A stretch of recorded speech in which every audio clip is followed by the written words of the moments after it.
शौर्य और वाणी अपनी अपनी साइड पर लेटे हुए सोने की कोशिश कर रहे थे, लेकिन वाणी के बार बार करवट बदलने और बेचैनी के कारण शौर्य की नींद उचक गई। उसने आंखें खोलकर देखा तो वाणी परेशान सी बार बार अपनी जगह बदल रही थी, पर सो नहीं पा रही थी।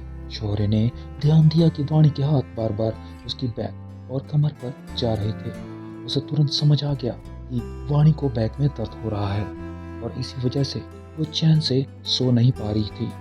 शौर्य ने एक पल सोचा और फिर धीरे से अपने बगल वाले ड्रॉर को खोला। उसने उसमें से कुछ निकाला और वाणी की तरफ मुड़ा।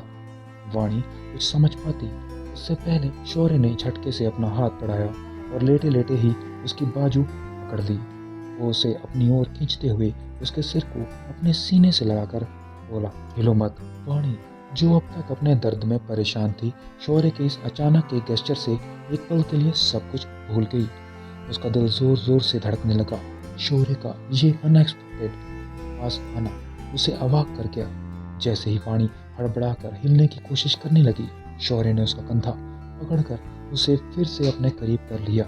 उसकी धीमी और गहरी आवाज, हिलो मत, वाणी के कानों में गूंज उठी। वाणी उसकी बात सुनकर जम सी गई। उसके मन में एक तूफान चल रहा था। उसका दिल जैसे उसके सीने से बाहर आने को मचल रहा था। इस इंटेंस मोमेंट ने उसके हर दर्द को जैसे कहीं गायब कर दिया, लेकिन वो समझ नहीं पा रही थी इस अचानक के करीब आने का क्या मतलब है। शौर्य धीरे से अपना हाथ वाणी के कमर के पास ले जाता है।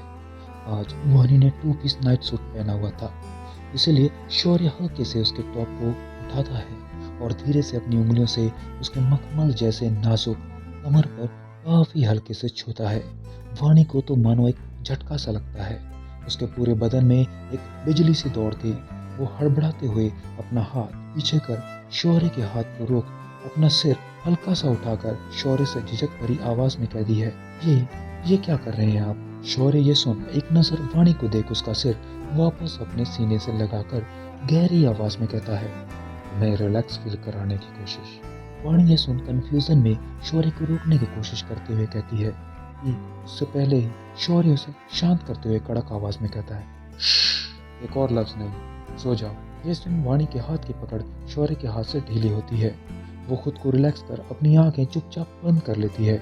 शौर्य फिर हल्का मुस्कुराकर धीरे से वाणी के कमर को छूते हुए अपना हाथ हल्के से उसके पीठ की तरफ बढ़ाता है और फिर पीठ से उसके कमर तक काफी आराम से उसे सहलाता है। पहले तो वाणी शौर्य के हर छुअन पर सिहर रही थी। उसके ठंडे हाथों का स्पर्श वाणी के रोम रोम में जैसे एक हलचल सी मचा रहा था।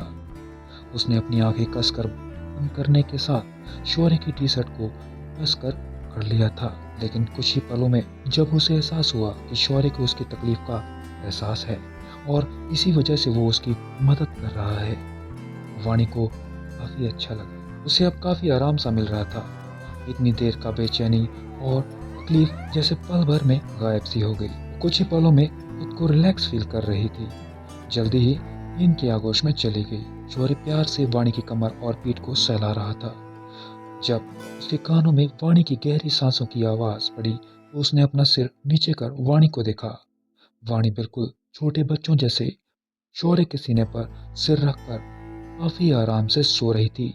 यह देख शौर्य के चेहरे पर एक सुकून भरी मुस्कान छा गई। वो अपना दूसरा हाथ आगे कर प्यार से वाणी के गालों को सहलाते हुए मन में कहता है, इडियट है ये भी, सारी दुनिया की तकलीफ की खबर है लेकिन खुद की जैसे मानो कोई परवाह ही नहीं। और अब ऐसा नहीं चलेगा।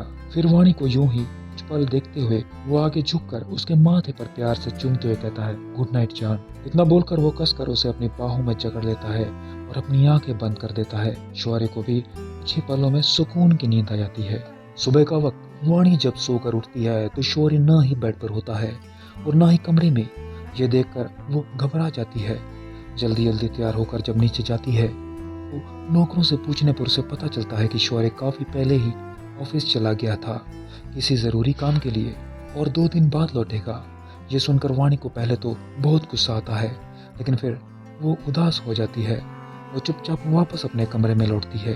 कमरे में जाकर वो बेड पर पड़ी शौर्य की जैकेट उठाती है और उसे घूरते हुए शिकायत करने लगती है, ये बिल्कुल गलत है। हर चीज आपकी मर्जी से अब नहीं चलेगी। पल में इतने स्वीट हो जाते हो और पल में बेवफा। हाँ बेवफा, ऐसे कोई करता है? कल रात तो मेरे बिना बताए आपको मेरा दर्द दिख गया और अब बिना बताए ऐसे जाने पर मेरी नाराजगी नहीं दिख रही। लगता है आपको कोई फर्क ही नहीं पड़ता। एक मैं हूँ जो उम्मीद लिए बैठी हूँ और आप मेरी वो सौत लैपटॉप लिए बैठे होंगे। आपको क्या फर्क पड़ता है कि घर पर कोई आपसे नाराज होगा? नहीं, ये सब हाँ याद रहने वाला है। एक मैसेज कर देते या मुझे मिलकर जाते। नहीं, घर आने की जरूरत ही नहीं और आए भी तो मैं आपसे बात नहीं करूंगी। देख लीजिएगा। वाणी ऐसे ही शिकायतें कर रही थी, तभी उसका फोन बजता है। वो खुशी से फोन उठाकर चेक करती है। स्क्रीन पर शौर्य का नाम लेख उसके चेहरे पर एक बड़ी सी मुस्कान आ जाती है। वो झट से मैसेज खोलकर पढ़ने लगती है।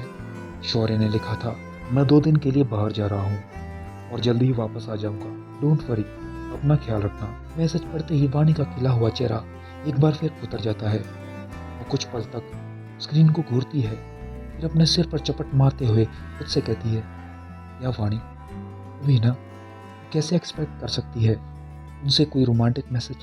देख, इससे कहीं से भी नहीं लग रहा कि इन्होंने अपनी वाइफ को भेजा है। ऐसा लग रहा है जैसे अपने पीए को भेजा हो। ये कहते हुए वो फिर से जैकेट को घूरने लगती है और धीरे से मुस्कुरा देती है। वाणी ने गुस्से में शौर्य का मैसेज फिर से पढ़ा, मैं 2 दिन के लिए बाहर जा रहा हूँ और जल्दी ही वापस आ जाऊंगा। डोंट वरी, अपना ख्याल रखना। उसने मैसेज पढ़ते हुए शौर्य की नकल की, मानो उसकी आवाज में दोहराते हुए कह रही हो।